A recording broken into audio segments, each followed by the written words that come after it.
Hi, I'm Carla, and in my last video, I showed you how to make a beautiful upcycled necktie quilt like this. And you'll remember the colors I used were navy with some pops of yellow. Well, in my next, I'm going to keep making upcycled necktie quilts, and I have a whole bunch of navy parts that are left.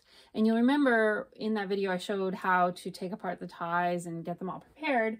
Well, the wider end of the ties I used up making 5-inch hexagons for this quilt, but that means I have this big stack of more narrow pieces. And so my plan for this quilt, my husband came up with this idea. I think it's really neat. Let me show you. So this particular design is going to have two shapes. It's going to have this kind of a squished hexagon or a gem type of shape, and then it's going to have this long piece that's sort of shaped like a necktie, I guess, and they're going to fit together the way we have these set up here. So my plan is to use these long skinny pieces. I'm going to use the long navy pieces. So I'm going to take this, and it just works just perfectly. I'm going to end up using these up very efficiently. And then for the gem sized, this one, I'm going to use these more brilliantly bright ties, which these are, you know, most ties are navy, silver, red, black, brown. These colors, when I get ties like this, I'm pretty excited. Especially something like this that's super bright. So my intention is to make the jewel shape from these really bright ones. So the way the quilt design will look, it'll look like big blocks of navy with these little pops of bright color. So I'm going to go ahead and start preparing those shapes, and you can follow along and see how it goes, and hopefully it inspires you to make your own upcycled necktie quilt. Okay, I'm going to go over some tips for how to sew this particular shape. It's different than my usual hexagon shape. I'll put those ones aside for now. Just like with the hexagons, I have my template here on the back. I like to start with this point. Just fold it, just press it down with finger pressing. Now, if I just fold it like that, it's not bad. If it starts like coming out too close to the edge, I actually fold it one time like that. You can see there's a little fold, and then bring it down. What I like about this is it makes this nice, perfectly vertical line in the seam. So that's what I'll do. And then I put in my tacking stitches.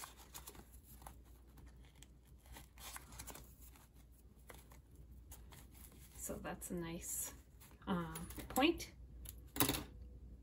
Then just like with my hexagons, I snip it off and I tie a few knots. So I go counterclockwise around the shape. At this point, I like to press it, finger press it along the edge of the template so it's nice and tight. And this one, the seam is a very nice angle, so I'll just tack it. This is the easiest one.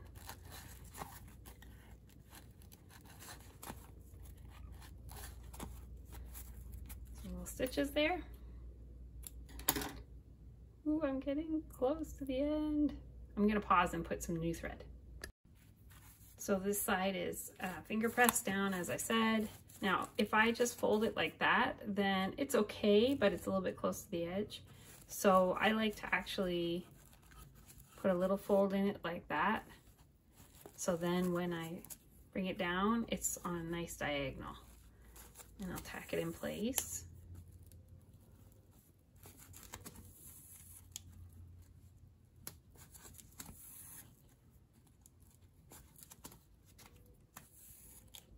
Okay, now I don't snip it off at this point because my next little section is very, very close by. So first thing I'm going to do is finger press it along with the seam. But again, this would be really close to the edge. So I give it a little fold like that.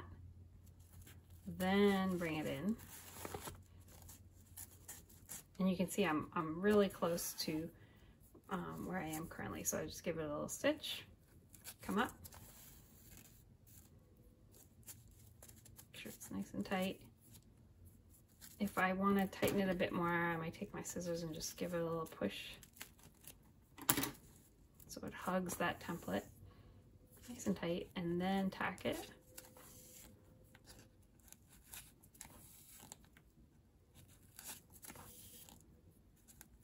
Okay, great. So this end piece looks really good. And I snip it off, tie my knots, and I have only one section left, this little guy. Just press it, pull it in as tight as I can. This is also an easy one, just like that one was. Don't have to fold it or anything, and it hugs it nice and tight. Tack in a few stitches. Okay, great. Now generally I'm pretty happy with how that looks, but you can see it is sticking up a little bit there.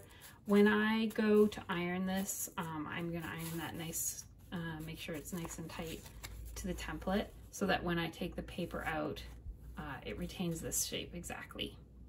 So one of the goals of this particular quilt is to use up the long skinny parts of the ties. And these are the parts that were left after I made the hexagons on the previous quilt. They were in the wider part of the tie down here at the end. So here are some examples of what I would call the skinny parts of the ties. And I ran into a challenge when I designed the size of the block. I thought it was a good size, but then I found in some cases it was, the skinny parts were too skinny. So for example, in this particular one, if I put it near here, I can probably flip it over and make it like I could get that. So that one would probably be okay, but it'd be pretty tight. This one is a little bit better. I've got more space on the sides there. Take a look at this one. This one's getting really tight on the sides there. And then here's an example where I would say it really isn't wide enough because it's just not enough to flip to make the be pretty tight, and it would probably flip over. So in examples where I thought, well, it's really close, but it's not quite enough, I actually added, you can see in these blocks here, a little bit of fabric on the sides. And this one only needed it on one side. And so I'm going to just show you how I did that. And you can see when they look at it from the front, they just look normal. So here's what I did. I'm going to take this, this one. Yeah. So when I lay this on here, it's very tight on that, particularly on that side. Yeah. So here's the way I handle that. First of all, I pin it as best I can. I'm gonna add it. Yeah, okay, so I'm just gonna put a pin.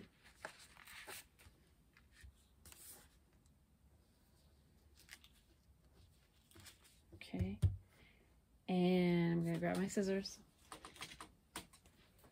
and I'm just gonna cut it off here. Boop. Okay, great.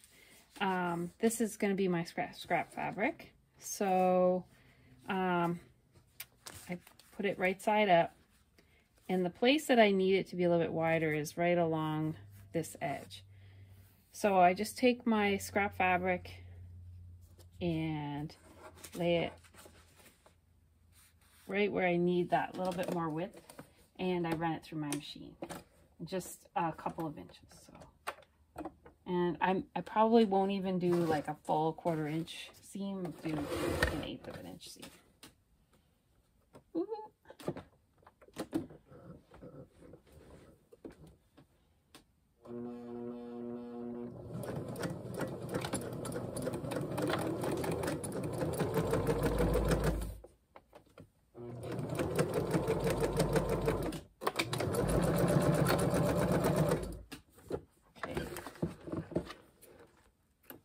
So I just added some width right there. Now I got to make sure that when I flip it over, the seam is on the back side. So anyways, I'm just going to trim that off because I really just needed it in that one little area. Now, what I would normally do is just take this to my iron and kind of spread it out a little bit, make it nice and flat, but I'm just going to show you how I do it. So first of all, I got to even these out a little bit. So this comes to a point. Oh yeah, and I usually do this with my rotary cutter.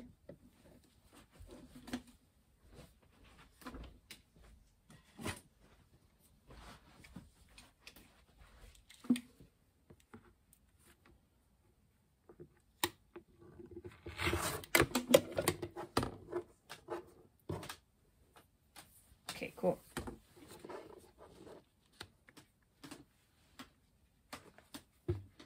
So now I'm gonna, I usually, as I showed you before, I usually start with the point. Get that going.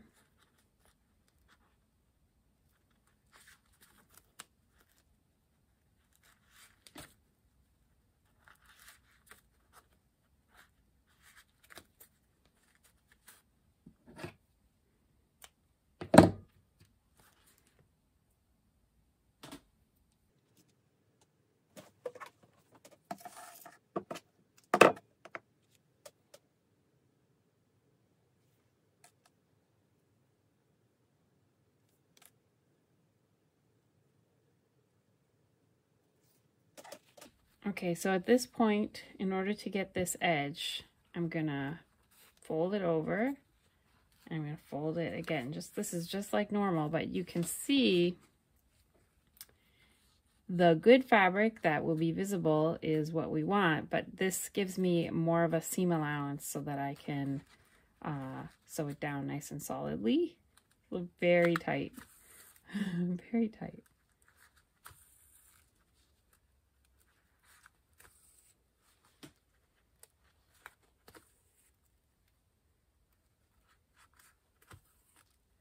Okay, look at that, it worked. So the end result is a pretty good joint. Now I've got a little bit of extra trim here, so I'm just going to trim that off. And then on this side I have a little bit more fabric, so I can just do a normal one. But this little patch, or like whatever, gives me just enough that I can then make a full tie-shaped block. Yay! Hey, I just wanted to give you an update on how it's going with this quilt. So as you can see, I have prepared all the tie-shaped navy blocks, and now I'm working on making these little gem-shaped blocks, and I'm really pleased with how it's coming together, and I'm almost out of navy ties, so that's exciting. And you know, the point of this quilt is to use up the skinny parts of the ties that were left over from making the navy hexagon quilt. So these are actually kind of like complementary quilts. So that's something to consider if you're trying to use up the tie, is that you could do one design that has a wider design block and one that has a longer, skinnier one. So here you see the quilt has been pieced, and what I'm working on now is figuring out how I'm going to do the edges. And the edges are not the same size as, they're like half of what the regular, and what I mean by the edges is in order to make it a rectangular quilt. So to make these edge pieces, I take the blocks that, like for example, here's the diamond type block, and I cut it in half, but then I add a little bit. You can see this one, it comes to a point, but this one, there's a little bit extra. So, and likewise, for this type of block, this is the extra piece. So it's a little bit more than half of the block. Okay, and it allows me to use up pieces of tie that were not big enough to make the full size ones, but they are big enough to make these smaller pieces. So that's very handy. And then what I do is I lay the quilt down and I pin the pieces to make sure I have enough, and also that they look nice and that they're coordinated with the other pieces all around the edge. And then I sew them on one by one so I don't lose my order.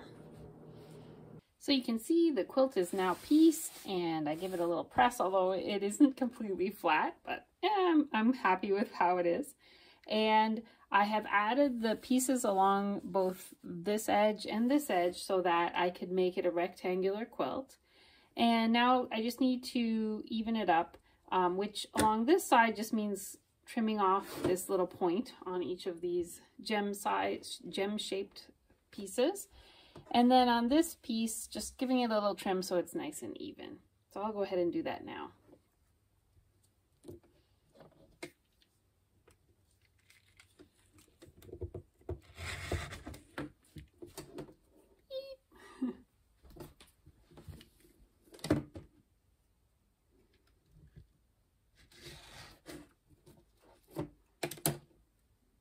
So in two of the corners, there was this little tiny piece that didn't have any fabric.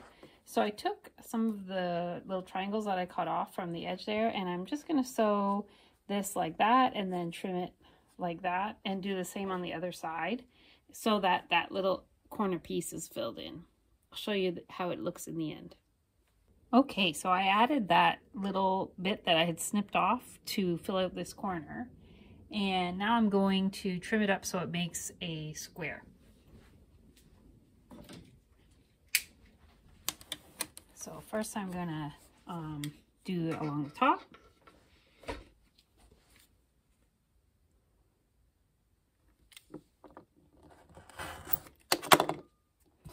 And then I'm gonna do it along the side. Actually, this looks not straight, so let's straighten out the whole piece. There we go.